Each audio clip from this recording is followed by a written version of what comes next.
کیو. د لوی او مهربان خدای په نامه د جا چینل درنو او محترم اوریدونکو پروګرام دی د خبر دنیا او ستاسو قربا سید شهرزاد شاه ستاسو په خدمت کې حاضر دی. هیله لرو چې روغ جوړ به دوستانو. نن په پاکستان کې د زیارت ورځ ده. د 1440 هجري قمري کال د شوقدر د میاشتې 23 او د 2026 میلادي کال د فروری د میاشتې 12 نیټه ده او د ما د میاشتې 13 ورځ ده. خبرونو ته وضو دوستانو، بیلابل خبرونه موږ سره شته. یو خو وفاقي حکومت یو ډېره ناروا فیصله کړې ده، که څه هم چې وزیر اعظم شهباز شریف پر دې خبرې نوټس هم اخیستی دی، خو به هر حال هغوی چې کوم نوی قانون روغ کړی وابډا، نو هغوی دا وایي چې 300 یونټه چې ماهانه څوک په کورونو کې استعمالي، نو هغه به زیاتي ټیکس ورکوي او باقاعده فکس ټیکس یې پرې لګولی دی. په دې کې اوس هغه نشته چې دا غریب دی دا مالدار دی، خو چې کوم یو سړی 100 یونټه استعمالي نو خپل پیسې خو به د بجلی خامخا ورکوي، خو ورپسې به 200 روپۍ زیاتي ورکوي. 200 یونټه که څوک استعمالي نو د بجلی پیسې خو به ورکوي، ورپسې به 300 روپۍ نورې هم ورکوي. همدغه شان کوم خلک چې د 100 یونټو نه واله زیاتي استعمالي بجلی، هغوی به 215 روپۍ ورپسې زیاتي ټیکس ورکوي. نو دا 200 روپو پسې او دغه شان 300 روپۍ، 300 یونټو پسې 380 روپۍ او د 300 نه واله تر د 400 یونټو پورې چې څوک استعمالي، هغوی ته بیا بجلي د یونټ په سر باندې لږه را ارزانه شي، 1 روپۍ او 53 پیسې. خو مطلب دا دی چې اوس پکې هغه غریب، هغه مالدار، هغه لږه بجلي استعمالول او زیاته بجلي استعمالول، هغه پکې ختم شو. اوس به هر یو سړی چې کوم دی نو هغه فکس ټیکس د دې پسې ورکوي. نو نه پوهېږم چې د خلکو نه به نوره څونه سرمون وباسي، خو د بجلی په مد کې دغه فیصلې شوي دي. وزیر اعظم شهباز شریف بیا د دې نوټس هم اخیستی دی چې دا خو عامو خلکو سره ډېر زیاتی دی، خو د وابډا محکمې دا فیصله کړې ده د توانایي وزارت. نو زغورو به چې د دې به نتیجه بیا سره وځي. پرون په قومي اسمبلۍ کې د پاکستان د فوج د قربانو ستاینه وشوه او د پاکستان د فوج سره د پیوستون لپاره یو متفقه قرارداد هم منظور شو. همدغه شان دوستانو، وزیر اعلی سهیل افریدی پرون جمرود ته تلو او دغه ځای کې د باب خیبر دوره مو کړه او چې دا موږ دوباره د سره ښکلې کوو. 50 سکولونه داسې دي چې په دغه ضلع خیبر کې خراب شوي دي، نو وایي چې دا سکولونه موږ دوباره جوړو په صحیح طریقه باندې، او د باړې بایپاس د روډ افتتاح هم کړې ده. دغه شان هغه دا هم وایي چې ټول سکرټریان او وزیرانو له پکار دی چې هر هفته خلکو سره ملاویږي او پرانستې قچرۍ جوړوي او د خلکو مسلې اوري او هغه حل کوي. سالانه ترقیاتي منصوبه ډېره په سستۍ سره روانه ده، نو په دې باندې وزیر اعلی غوسه شو او رپورټ هم غوښتی دی.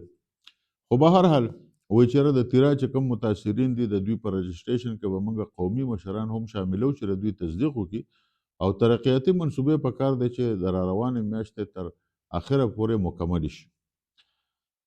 فقیر آباد کې یو ځوان هلک چا وژلی و، 2 شوکمارو او چې کله د هلک ورودنګله او نیولې نو دی یې وژلی و پرون نابله ورځ. اوس د پېښور پولیسو داسې کار کړی دی چې دغه 2 شوکمار یو ځای کې راګیر کړي دي، په رنګ روډ باندې چاپهوالې ده، دوی یې ګیر کړي دي او سنبال کړي دي، په مخه یې سنبال کړي دي، بل کار یې ورسره نه دی کړی. ټلیفونونه هم ترې برامد کړي دي او بیا میاں سعید چې کوم دی CCPO د پېښور، هغه پولیس له شاباسي هم ورکړی دی. دا مقتول ابوبکر چې کوم دی نو دی د اختر نه پس دوبۍ ته هم روان و، پلار یې دا وایي او ډېر نر هلک و او چې خامخا کوم یو سړی به په تکلیف کې لیده نو ده به وردنګل. یو بل همسایه هم د ده په شوکمارو باندې ډزې کولې، خو هغه ته تمانچه ولاړه وه، نو ده پې بیا وردنګل او کسکر هلک و، ځوان و، د 22 کالو.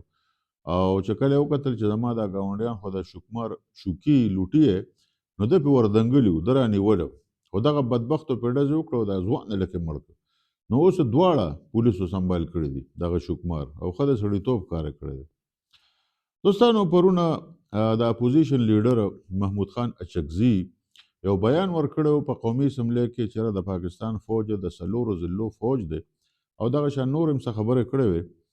نو اچکزی خو وایي چې زه په خپلو خبرو باندې قایم یم، خواجه اسف ورله بیا جواب هم ورکړ او البته اچکزي دا ویلي دي چې پاکستان زموږ خپل ملک دی او افغانستان ته موږ 15 صوبه نشو ویلی، دې سره تعلقات نه ټیک کېږي. بیا خواجه اسف ورته وایي چې افغانستان به خپل کار کوي، موږ سره د خپل ملک غم دی او موږ چرې افغانستان ته 5مه صوبه نه دی ویلي. خپل کار د کوي او خپل کار به کوو. بیا عسکري ذرایعو هم په دې هکله باندې بیان ورکړی دی او هغوی دا وایي چې د فوج د سیاست سره هېڅ تعلق نشته او د اپوزیشن لیډر ټول بیان دروغ دی، ځکه چې د پاکستان فوج یو قومي او عوامي فوج دی. په دې کې بلوچان هم شته، په دې کې پښتانه هم شته، په دې کې پنجابیان هم شته، سندیان هم شته، کشمیریان هم شته، بلتلتیان هم شته پکې، د ګلګت خلک هم شته پکې. دا یو عوامي فوج دی او په دې کې د آبادۍ په لحاظ باندې ټیک ده چې د پنجاب خلک به زیات دي، ځکه چې د پنجاب ځان له آبادي 12-14 کروړه خلک جوړیږي. خو که په دغه لحاظ باندې موږ وګورو نو پښتانه پکې په 2م نمبر د ټولو نه زیات دي، بیا پکې سندیان دي، بیا پکې بلوچیان دي، د هر ځای خلک پکې شته. نو فوج دا ویلي دي چې یاره که ځینې خلک داسې ګډوډ سوچ لري نو په دې باندې موږ ته څه فرق نه پروزي. او دا ترهګرۍ پر ضد جنګ یوازې د سکیورټي ادارو جنګ نه دی، دا د ټول قوم جنګ دی او د اتحاد او اتفاق ضرورت دی، ځکه چې یوازې فوج دغه مقابله نشي کولی. په کار ده چې ټول قوم په دې اړه باندې متفق وي. ډیر اسماعیل خان کې د پولیسو په پاټۍ باندې حمله شوې ده، د یو اس ایچ او په شمول 4 کسان دغه ځای کې شهیدان شوي دي. وانډا بډ ورته وایي، په دې کې پولیس ګرځېدل راګرځېدل چې سمدستي په شاوخوا خو ډزې وکړې. د یو ډي اس پي او آی اس آی په شمول ځینې پولیس اهلکار زخمیان هم دي، هسپتالونو ته منتقل شوي دي. بیا کلاچۍ یوه سیمه ده، په دې کې د شرخوخو د سهولتکارو په شمول 14 ملزمان پولیس نیولي دي. په بنو کې د پولیسو د پرله پسې حملو نه پس بیا پولیس هم فعال شوي دي او د شرخوخو د یو کمانډر په شمول 3 ترهګرې وژلي دي، 9 پکې زخمیان دي. خونیا خیل ورته وایي، په دې چک پوسټ باندې حمله شوې، خو ځوانان ورته چوکس ناست وو او ډېر غاښ ماتونکی جواب یې ورکړی دی، ځکه چې شرخوخو سره ډېرې غټه غټه وسلې هم دي. خو به هر حال پولیسو هغوی تنبولي دي. د احمدزی په تاڼه او د فتح په چوکۍ باندې هم حملې تنبول شوي دي. د هوې د تاڼې په حدودو کې د پولیسو په موبایل ډزې شوي دي. خو بیا چې فکر پولیسو رانوري کړي دي نو بیا دغه کسانو گاډه پرېښې ده او تښتېدلي دي. ښه دوستانو، روژه را روانه ده، دې لپاره به د رویت هلال کمیټۍ غونډه کیږي. مرکزي رویت هلال کمیټۍ ویلي دي چې موږ به په 18 تاریخ باندې غونډه کوو او کوشش به کوو چې وګورو چې میاشت راختلې ده که نه ده راختلې ده روژې. زیات امکان دا دی چې دغه غونډه په پېښور کې وشي او که کسان را پیدا شو وایي چې یاره موږ میاشت لیدلې ده، نو بیا کیدای شي د فروری په 19مه نیټه باندې بیا په پاکستان کې روژه هم کیدای شي شروع شي. ښه ملګرو، که بل خبر موږ راوالو نو د پېښور په یونیورسټۍ کې سټوډنټان د یو بل سره نښتي دي او په یو بل ډزې هم کړي دي. انصاف سټوډنټ فیډریشن او مسلم سټوډنټ فیډریشن دوی په یو بل باندې ډزې مزې کړي دي، خو بهرحال نور پکې خیر شوی دی. ملګرو، د خیبر پښتونخوا د وزیر اعلی د اطلاعاتو او چارو صلاحکار ام پی ای شفیع جان پرون د چارسدې پریس کلب ته راغی او د چارسدې پریس کلب کې د چارسدې د پریس کلب د نوې کابینې نه سوګند هم واغشته. په دې موقع باندې هغه بېلابېلې خبرې وکړې. تحریک انصاف په حق هغه د وایي چې زموږ لومړی ترجیح دا دی چې موږ عمران خان د جیل نه راخلاص کړو، په هغه باندې چې کومې جعلي مقدمې جوړې شوې دي موږ د عدالتونو نه ریلیف والو او موږ به خامخا خپل کوششونه او جدوجهد جاري ساتو. په دې موقع باندې د چارسدې د پریس کلب سره سبزلي ترین او د کابینې نور خلک موجودو. د شفیع جان چې د اطلاعاتو وزارت دا محل لري، هغه د چارسدې د پریس کلب دپاره د 500 لکو روپو د ګرانټ اعلان هم وکړ او د یو 12 کیوي سولر سیسټم د لګولو اعلان هم وکړ. ام پی ای افتخار الله جان هم ورسره او په دې موقع باندې هغه د وویل چې یاره د خیبر پښتونخوا صوبایي حکومت دا فیصله کوي چې ټول پریس کلبونه فعال کړي او بالاتر د دې نه چې په کوم پریس کلب کې څوک ناست دي او د کوم سوچ سره تعلق لري، خو موږ دا سوچ کوو چې یاره ټول صحافیان او ټولو پریس کلبونو دپاره موږ ګرانټونه منظور کړو او موږ د هغوی مشکلات ختم کړو. هغه په دې موقع باندې د خیبر پښتونخوا د صحافیانو قربانۍ هم وستایلې او چې ډېر صحافیان داسې دي چې هغه شهیدان شوي دي، کنډم شوي دي، د هغوی موږ غم کوو. به هر حال هغه دا هم وایي چې د چارسدې په پریس کلب کې چې نور هم هر څونه کار یې که په هغې باندې کروړ یا 2 کروړه روپۍ لګي نو هم به د خیبر پښتونخوا د اطلاعاتو وزارت لګوي او زما دروازې ستاسو لپاره هر وخت کولو دي. هغه د بېلابېلو پوښتنو جوابونه هم ورکړه او چې وزیر اعلی سهیل افریدي خصوصي هدایات ورکړي دي چې په خیبر پښتونخوا کې کوم یو پریس کلب وي د هغې ټول ضرورتونه به تاسو پوره کوئ او د صحافیانو ټول ضرورتونه به تاسو همدغه شان پوره کوئ او د دې لپاره به دا تاسو نه وایئ چې موږ سره پیسې شته او که نشته. د هر ځای نه چې دوی له به پیسې هم ورکوئ او هر قسمه مراعات به مو له ورکوئ. په دې موقع باندې افتخار الله جان ام پی ایم ده وویل چې زه هم د چارسدې پریس کلب سره هر قسم مرستې ته تیار یم. سیاسي خبرې هم پکې وشوې او هغه پکې د تحریک انصاف پوره نظریه هم بیان کړه او هغه ده وویل چې تحریک انصاف د عامو خلکو حکومت دی او موږ عام خلک یو، موږ د دې لپاره راغلي یو چې موږ د عامو خلکو خدمت وکړو. ښه دوستانو، مولانا فضل الرحمن چې د جمعیت الاسلام مرکزي مشر دی، هغه هم پرون چارسدې ته راغلی و. نو هغه بیا صحافیانو سره په خبرو اترو کې وویل چې د بندو کمرو د فیصلو په ځای باندې د پارلمان فورم موجود دی، په دې باندې پکار دی چې کلو بحث وشي د ملک په ټولو مسلو باندې او یو پارلماني سیکیورټي کمیټي ده چې هغه پالیسي جوړوي، نو پکار دی چې دغه کمیټي فعال شي. مولانا فضل الرحمن ده وویل. بل خو سلمان صفدر چې عمران خان سره پرون نابرد ملاقات کړو، هغه دا ویلي دی چې ما خپل راپورټ په سپریم کورټ کې جمع کړی دی او ما د عمران خان د صحت په اړه باندې څه بیان نه دی ورکړی. ما پسې وزینه خلک بیانونه تړي خو ما دا چې څه بیان نه دی ورکړی. دوستانو، د افغانستان په هکله د پاکستان د دفاعي چارو وزیر خواجه اسف دا ویلي دی چې افغانستان د ترهګرۍ نه لاس نه اخلي، نو کیدای شي چې پاکستان بیا څه کاروي وکړي. څه کاروي به کوي، د دې وضاحت خواجه اسف نه دی کړی او وی حتمي وخت هم زه تاسو ته نشم ښولی خو خامخا جواب به ورکول غواړي افغان طالبانو له. او د پاکستان د فوج په هکله د محمود خان اچکزي بیان غیر ذمه دارانه بیان دی، ځکه چې هغه یو سینیر سیاستدان دی او هغه نه دي پکار چې داسې بیانونه دې ورکړي چې قوم تقسیم کړي. ښه پرونه پښتانه د خدای په قهر اخته دي په سوات کې د سیدو شریف کې شنه کړپه ورته وایي حاجي آباد. په دې کې د ماشومانو په سر باندې 2 کورنۍ روانې شوي دي او یو قیمتي وکیل پکې وژلی دی، 8 کسان پکې ژوبل هم دي او څه معمولي شانتې جګړه وه د ماشومانو په سر باندې او دا عطاالله جان چې کوم دی دی پکې وویشته چې هسپتال ته یوړه، د بیا ساه ورکړه. نو د پیښور های کورټ منګورې بینچ بار هم د دې سخت مزاحمت کړی دی او د 3 ورځو د سوګ اعلان هم کړی دی. خو دغه د پښتنول دی چې دونه قیمتي کسان وجني، دې پسې نه پنجاب راغلی دی نه فوج راغلی دی او نه روس او امریکا راغلی دی. دا پښتانه د یو بل دپاره همدغه شان کافي دي. تاسو وګورئ د پیښور یوه علاقه د شاپوره، په دې کې پرون په رڼا ورځ باندې یو ځوان هلک و چې چینچي به یې چلوله، هغه هم چا مړ کړ. او پی اف قانوني ورته وایي، په دې کې له دوی څه دښمني وه او په دې هلک کې صرف شک و. د شک په بنیاد باندې بیا وسلوال کسان راغلي دي او په روان چینچي باندې ډزې کړي دي. دې هسپتال ته یوړه خو مزه یې ونه کړه. ملزمان تښتېدلي هم دي او پولیس لګیا دي او پسې ګرځي. دا کس چې دوی چا وژلی دی، نو دغه د مخالفینو دوی تسلیم کړی وه، په قرآن او قسم یې ورته لاس یې ایښی و چې وروره زموږ ستاسو په دښمنۍ کې ګوره هېڅ کار نشته، خو د هغوی په بیا هم شک و او اوس یې وژلی دی. نو دغه د پښتنول دی، نو والله داسې کسر ځوانان پکې لاړ شي، تباه و برباد شي. ښه د محکمه تعلیم وایي د خیبر پښتونخوا چې موږ د 6م او د 9م جماعت د داخلو لپاره نوې پالیسي جوړه کړې ده او وایي اوس به انټري ټیسټ کیږي چې څوک په 6م او 9م کې داخله اخلي. د 80% نه چې د چا نمبر کم او د 33% نه زیات وي، نو هغه طالبان په دې انټري ټیسټ کې هلکان او جینکۍ برخه اخیستی شي. او وایي که موږ وله ټیسټ که فرض کړو هغوی پاس هم کړي خو نمبر یې که کم وي، نو بیا موږ له وله مشروطه داخله ورکوو چې بهی تاسو مخکې ګوره ځان تکړه کړئ. البته د 80% نه چا زیات نمبر یې اخیستی، نو د هغه هلکانو او جینکو نه انټري ټیسټ نه اخلي، هغوی به همدغه شان داخلې به وله ورکوي. کوم افغان کډوال چې په پاکستان کې لا دیره دي نه دي تللی، نو د دوی او د دوی په ماشومانو باندې په تعلیمي ادارو کې په داخلو باندې د خیبر پښتونخوا صوبایي حکومت پابندي لګولې ده، خصوصا په یونیورسټو کې، میټرک کې او 10م او 11م 12م کې. او وایي صرف هغه هلکان او جینکۍ به په پاکستان کې سبق وایي چې افغانان دي او ویزه ورسره وي.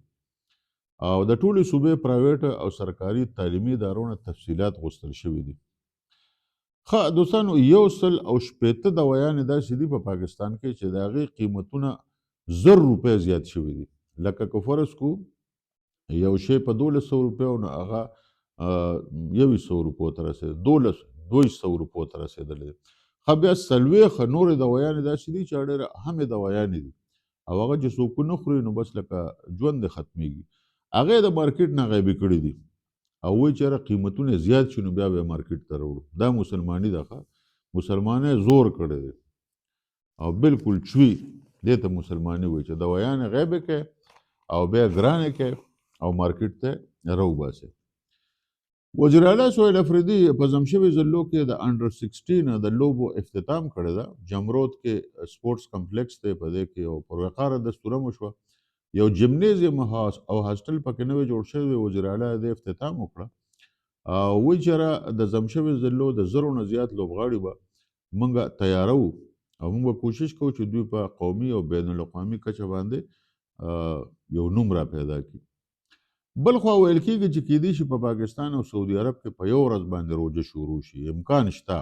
نو ګورو به د میاشتې کتو ته به ګورو. نو میره کچوړی ورته وایي، په دې کې یو اعلی پولیس افسر دی، د هغه په دیره کې چاودنه شوې ده.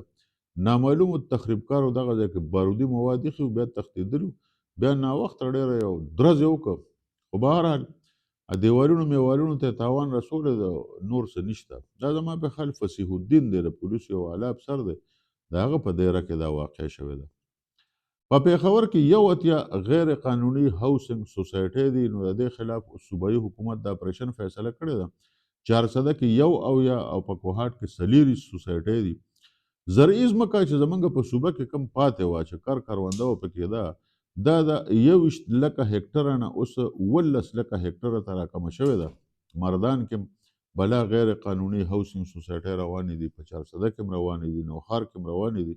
او دا زمونږ چې کومه میداني علاقه ده، د کوهاټ د غر نه راواخله تر د ملکنډ د غره پورې او د اټک د پول نه واله تر د جمروده پورې، دا موږ سره همدغه میداني علاقه ده، ځکه چې زمونږ جنوبي ضلعې خو شړې دي او په دې میداني علاقو کې خلک را پاسېدلي دي او غیر قانوني هاوسنګ سوسایټۍ جوړوي او بیا خلک وایي اوړه نشته، غنم نشته او سبزی نشته.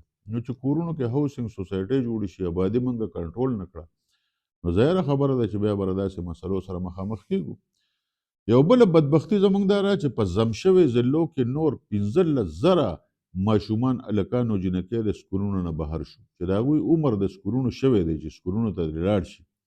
یو اهمه منصوبه دغه ځای کې صوبایي حکومت جوړه کړې وه چې هغې ته وایي په انګریزۍ کې الټرنیټ لرننګ پاور ویز وی پات ویز به یې ورته وایي. دا منصوبه هم ختمه شوې ده. بل په سالانه ترقیاتي پروګرام کې زموږ محکمه تعلیم یو منصوبه شامله کړې وه چې یاره ماشومان به په سکولونو کې داخلو، په هغې کې هم دونه تاخیري حربې استعمال شوې چې هغه منصوبه هم لاړه تباه او برباد شوه. تقریبا 49 لکه ماشومان د مخکې نه د سکولونو نه بار دي. او دغه ځای کې چې په ضم شوي ضلعو کې ایجوکیشن فاونډیشن چې کومه یو منصوبه جوړه کړې وه چې موږ به کمیونټي سکولونه جوړو، هغه منصوبه هم لاړه سر یې وخوړه. نو پښتانه دي بې تعلیمه دي او بس همدغه شان به یو بل وژني، بل څه کار به پکې نه. ملګرو په بنو کې د پولیسو سره مقابله شوې ده او یو ډېر خطرناک اشتهاري ملزم پکې وژل شوی دی. تجوړی کې پولیسو چاپه وواله، دغه کس یې وژلی دی او په ده باندې دا الزام و چې د کفایت الله ایس ایچ او په شموله د ګڼ داسې د ترهګرۍ واقعیت کړي دي او دی اوس پولیسو وژلی دی. دا ښه کار یې کړی دی، مړه سبه عدالتونو کې ګرځو را ګرځو. اورمړو کې یو بدبخته ښځه را پاڅېدلې ده، ورور یې ځان سره ملګری کړی دی او خپل ښځه یې وژلی دی او بیا وایي یاره زما د خاوند خودکشي کړې ده. دا پولیسو چې کوم دي نو هغه دغه ښځه یې هم ولې نیولې ده او دا ورور یې هم ولې نیولی دی. دا کومه خاوند چې د ښځې وژلی دی نو دی یو پلاټ خرڅ کړی و او د اوښې له دا پیسې ورکړې وې. بیا د دې ښځې د خپل ورور سره صلاح کړې ده چې دا خاوند به یې مړ کړو، نو دی یې پانسي کړی دی او بیا خلکو ته وایي چې د خودکشي کړې ده. اوس چې 2 ډبه خوړلي دي نو ټول هلې ویلې دي. د خدای په قهر اخته دي، ښځې هم د خدای په قهر اخته دي او سړي هم د خدای په قهر اخته دي. په باجوړ کې بیا یو چت راغورځېدلی دی، د 2 ماشومانو جینکو په شمول 3 کسان پکې مړه دي. د ذاکر الله مور او 2 وړې ماشومان خو پکې په موقع مړې دي، ښځه پکې زخمي ده او 3 واړه جنازې په یو ځل ووتې. ښه دوستانو، د خلیجي ملکونو نه 78,000 نه زیات پاکستانیان راشړل شوي دي. دوی به دغلته خیر غوښته. 280 کسان خو پکې داسې وو چې خیر به یې غوښته او هغوی راشړلي دي. دا قومي اسمبلۍ کې تفصیلات وړاندې شوي دي، په هغې کې دا ویلي شوي دي. بنگلاديش کې نن عام انتخابات کېږي او پولینګ شروع شوی دی. ګورو به چې څوک به ګټي. علي زمان ایډوکیټ باندې چې پولیسو کم تشدد په اسلام آباد کې کړو نو وکیلان به نن هم هړتال کوي، لهذا کچرو ته مه ځئ ښه. هغوی وایي چې وروره دا ډېر لوی ظلم شوی دی. په چارسده کې هم د علي زمان ایډوکیټ د ګرفتارۍ پر ضد عدالتي بایکاټ پرون هم وشو، نن هم روان دی. د افغانستان نه 1100 پاکستاني سټوډنټان واپس پاکستان ته راغلي دي او 940 پاکستاني طالب علمان به د افغانستان نه واپس راشي، خو دوی به د اختر نه پس پېښور ته رارسي. سپریم جوډیشل کونسل دا فیصله کړې ده چې د 3 کارونه کوي مقدمې په عدالتونو کې روانې دي، نو دا پکار دی چې په 3 میاشتو کې دننه ججان ختم کړي، راغونډې کړي. د جیل د اصلاحاتو لپاره های کورټونو ته ویلي شوي دي چې تاسو صوبایي جسټس کمیټه جوړه کړئ او د هغوی اجلاس راوغواړئ چې د دې جیلونو نه موږ اصلاح خانې جوړې کړو، ځکه چې دلته یو سړی جیل ته لاړ شي نو هغه نوره مرامیتوبونه زده کړي، هغه اصلاح ونه شي. د ججانو خلاف یو کم 80 شکایات و، 50 پکې فیصله شوي دي. د بېدرکه کسانو په هکله یو نظام به په 2 هفتو کې تیار شي، دا جوډیشل کمیشن دا اعلان کړی دی. فضل الله خیبر کې یو هلک بېدرکه شوی، هغه چا په بېدردۍ سره وژلی دی او یو غر په هغې کې د هغه مړی غورځولی دی. د ملک سعد افریدی نوم او د په 11 کې سبق و او دی یې وژلی دی. ښه دوستانو، تعلیمي بورډونه زموږ د پاکستان چې کوم دي نو دوی وایي چې یاره موږ ګریډینګ پالیسي فی الحال نشو اختیارولی او دا معامله یو ځل بیا وځنډېده. پنجاب او بلوچستان خو وایي چې موږ فی الحال دغه کار نشو کولی، او خیبر پښتونخوا او سند کې تعلیمي بورډونه وایي چې وروره موږ ته مشکلات دي، حالانکه په ټوله دنیا کې د ګریډینګ پالیسي روانه ده که نه، خو فی الحال د پاکستان بورډونه دې ته تیار نه دي. په پبو کې 2 موټرسایکلې په خپلو کې جنګېدلې دي، یو کس خو پکې مړ شوی دی. صوبایي حکومت وایي چې کم افسر کمې ضلعې ته لاړ شي نو خپل وخت به تېروي او زیاتي وخت به نه تېروي، خو دا مسې ګپ لګوي، ځکه چې هر یو سړی ځان له شفارس وکړي او بیا چې په کم پوسټ یې خوښه وي نو په هغې باندې ناست دي. په کوز دیر کې 11 پولیس اهلکار برطرف شوي دي، 11 یې په جبري توګه ریټایر کړي دي چې وروره کور ته ځئ.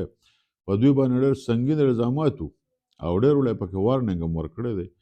او تیمور خان دغه ځای کې ډي پي او ډېر تکړه هلک دی، هغه وایي چې وروره په پولیس فورس کې به احتساب رواني، ځکه چې زموږ دې پولیسو اهلکارو جرم پیشه خلکو سره رابطې لرلې او دا په غونډه صوبه کې دا کار روان دی. خو چې کوم ځای کې چې ته تکړه ډي پي او نو هغه بیا د خپل فورس تپوس کوي، او چې نه کوم ځای کې نه نو بس خبره ختمه شوه. د امریکې او د ایران معامله لا ګرمه ده. اوس امریکا دا وایي چې موږ به 2 سمندري جنګي بیړه هم دغه ځای ته راولو او د ایران په خوا کې ودرو. ایران سره که معاهده ونه شوه نو بیا به امریکا ډېر سخت ګامونه پورته کوي. ټرمپ دا وارننګ ورکړی دی او وایي کیدای شي موږ د ایران د تیلو جهازونه هم په قبضه کې واخلو. الله دې رحم وکړي.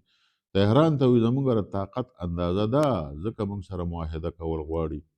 بل خوا د ایران فوج سپاه پاسداران انقلاب دا اعلان کړی دی چې دشمن دې داسې خوبونه نه ویني چې موږ به لاندې کړي. دوستانو، د پولیسو خبرو شوه نو د چارسدې ډي پي او چې کوم دی نو هغه د چارسدې د پریس کلب نه سیکورټي کلوز کړی ده. سره د دې چې د چارسدې پریس کلب دې وخت کې په نښم دی د ترهګرو د اړخه او د شرخوښو د اړخه د چارسدې د پریس کلب صحافیانو ته دمکې هم ورکړې شوي دي، دړکې هم ورکړې شوي دي د مرګ. خو د چارسدې ډي پي او د خپل انا دپاره د چارسدې پریس کلب سیکورټي کلوز کړی ده. نو دغه سیکورټي ته خو زموږ ضرورت هم نشته ځکه چې کمپرومایز سیکورټي ده که نه. خو به هر حال ډي پي او صاحب دا وایي چې تاسو زما خلاف په میډیا باندې خبرونه چلولی دي، نو خبرونه خو د وزیر اعظم خلاف هم چلیږي، د فوج د مشر خلاف هم چلیږي، د فیلډ مارشل سید حسن منیر خلاف هم چلیږي، د صدر خلاف هم چلیږي، د خیبر پښتونخوا د وزیر اعلی سهیل افریدي خلاف هم چلیږي. پرون دا خبره موږ د خیبر پښتونخوا د صوبایي حکومت په نوټس کې هم راوسته او موږ د اطلاعاتو سلاکار شفیع جان د دې نه خبر کړ چې د چارسدې ډي پي او د چارسدې د پریس کلب نه سیکورټي کلوز کړې ده، لهذا که د چارسدې پریس کلب ته څه نقصان ورسېده یا د هغې صحافیانو ته خدای مکړه څه نقصان ورسېده نو نیغ په نیغه ذمهوار به یې ضلعي انتظامیه او د چارسدې ډي پي او وي، ځکه چې د چارسدې پریس کلب یو سرکاري او عوامي بلډنګ دی او په دې کې چې کوم کسان ناست دي هغه د عوامو اواز اوچتوي، هغه د عوامو اواز دی. او که د چارسدې ډي پي او دا سوچ کوي چې یاره زما په خوښه به تاسو صحافت کوئ نو پرون دا خبره د خیبر پښتونخوا د وزیر اعلی سلاکار شفیع جان هم وکړه چې صحافیان د چا په خوښه باندې خبرونه نشي چلولی، چې کوم حقیقت وي هغه به خلکو ته وړاندې کوي. او صوبایي حکومت دا ووایي چې موږ د چارسدې د پریس کلب د صحافیانو سره کلک ولاړ یو، خو لهذا د چارسدې ډي پي او چې کوم دی هغه په خپله انا باندې کلک ولاړ دی. هغه وایي چې زما خلاف به خبرونه نه چلوئ، او په دې وجه د چارسدې د پریس کلب نه سکیورټي کلوز کړی دی. نو چاردیخي او کور د ودانې ساتلو والا الله تعالی دی، دغه یو پولیس والو موږ څو ساتي، خو دا د چارسدې د پریس کلب د بلډینګ یو قسم بېعزتي ده، او دا یو سرکاري او عوامي بلډینګ دی، او د دې حفاظت د پولیسو او د ضلعي انتظامیې فرض دی. اوس که هغوی خپل فرض نشي پوره کولی، نو دا د هغوی خپله خوښه ده. موږ خو به خپل فرض پوره کوو، موږ د چا په خوښه باندې خبرونه نشو ورکولی. موږ چې کوم حقیقت یې هغه به دنیا ته وړاندې کوو. که څوک بجلي پټوي او د بجلۍ غلا کوي، نو موږ به هغه هم خلکو ته ښایو، او که د هر یو سړي کوم موقف وي نو هغه به موږ خلکو ته ږدو. که یو سړی بیا جوابي موقف لري، نو هغه دې راشي دې ځای کې د خپل موقف وړاندې کړي، موږ به د هغه موقف هم وړاندې کړو. خو به هر حال داسې نشي کېدی چې د ضلعي یو افسر راپاڅي او هغه وایي چې تاسو به زما په خوښه خبرونه چلوئ او زما نه به تپوس کوئ او خبرونه به چلوئ. نو دا خبره ورته زه واضح کوم چې د چارسدې صحافیانو جرنل ضیا ته سر نه دی ټیټ کړی، جرنل مشرف ته یې سر نه دی ټیټ کړی، ډېرو ښو کسانو ته یې سر نه دی ټیټ کړی، نو چارسدې ډي پي او ته به څه سر ټیټ کړي. لهذا چاردیخي او کور دی ودانې. دوستانو تر دې دمه همدغه پروګرام یو ځل بیا به د جاج چینل نه ستاسو په خدمت کې حاضرېږو. تاسو زموږ دا چینل سبسکرایب هم کړئ او زموږ دې چینل باندې تاسو خپلې کمنټ هم راولېږئ چې تاسو د دې پروګرام په هکله څه نظر لرئ. تر هغه دمه پورې خپل کوربه سید شاه رضا شاه له اجازت ورکړئ. د لوی الله په امان.